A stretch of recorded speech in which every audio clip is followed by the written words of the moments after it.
ഇത് കണ്ടില്ലേ നിങ്ങൾ? അതായത് അങ്കമാലിയിൽ ഇന്നലെ ഒരു ക്ഷേത്രത്തിൽ ഉത്സവത്തിൻ്റെ ഇടയ്ക്ക് നടന്ന സംഭവമാണ് ഈ കാര്യങ്ങൾ.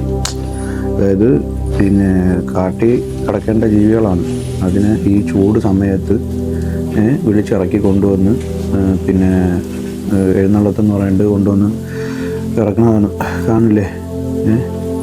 ഈ വണ്ടി ഇടിച്ച് അതും ഒറ്റ കൊമ്പിട്ടാണ് എടുത്ത് മൊത്തം കറക്കി എടുത്തിട്ട് പോണത്. ഇതിന് പൂ പറിക്കുന്ന ലാഭം മതി തിരിച്ച് മനുഷ്യന്മാരെ എടുത്തിട്ട് കറക്കാൻ. കണ്ടില്ലേ? ഇനി ഇതിൻ്റെ വണ്ടിയിലെ പൈസ ഇനി ആര് ആനയുടെ മുതലാളി കൊടുക്കുമോ അതോ ക്ഷേത്ര കമ്മിറ്റി കൊടുക്കുമോ?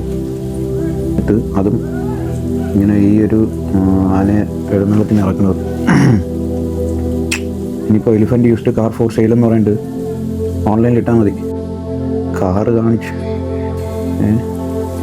ഇങ്ങനെ ഇതിനെ സപ്പോർട്ട് ചെയ്തിട്ട് ഒരുപാട് ആൾക്കാരുണ്ട്.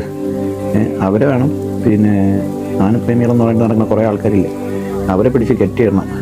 കെട്ടിയിട്ടിട്ട് ആനയ്ക്ക് എന്തെങ്കിലും സംഭവിക്കുമ്പോൾ അവരെ പിടിച്ചൊന്ന് കെട്ടിയിടണം. എന്നിട്ട് ബാക്കിയുള്ളവർ പോകണം. അപ്പോൾ അവർ പഠിക്കും. ഇനിയിപ്പം ഒരുപാടെണ്ണം ഇറങ്ങും ഇതിൻ്റെ പുറകെ കമൻറ്റ് ചെയ്യാനായിട്ട്. മുല്ലശ്ശേരി സദാശിവൻ, തെച്ചിക്കോട്ട് കേശവൻ എന്നൊക്കെ പറഞ്ഞിട്ട് കുറേ ആനപ്രേമികളുണ്ടല്ലോ, അവന്മാരെ വരവായിരിക്കും ഇനി. അതൊക്കെ എത്ര കിട്ടിയാലും അവർക്ക് എന്തൊരു പാഠമാണ്. എന്നിട്ടും അവർ പഠിക്കില്ല. ഇതൊന്നും ഇപ്പം നടക്കുന്ന കാര്യമല്ല, ഒറ്റപ്പെട്ട സംഭവങ്ങളൊന്നും അല്ല. ഇത്രയും വർഷങ്ങൾക്ക് മുമ്പ് എപ്പോഴും നടക്കുന്ന കാര്യങ്ങൾ തന്നെയാണ്. അതും ഈ ചൂട് സമയത്തൊക്കെ എഴുന്നള്ളത്തിനൊക്കെ കൊണ്ടുവരണവന്മാരെ പറഞ്ഞാൽ മതി. അതിൻ്റെയൊക്കെ ദേഹത്തുള്ള പാടുകൾ കണ്ടില്ലേ? ഇവന്മാരൊക്കെ ആന ഇടഞ്ഞില്ലെങ്കിലേ ഉള്ളൂ അതിശയം.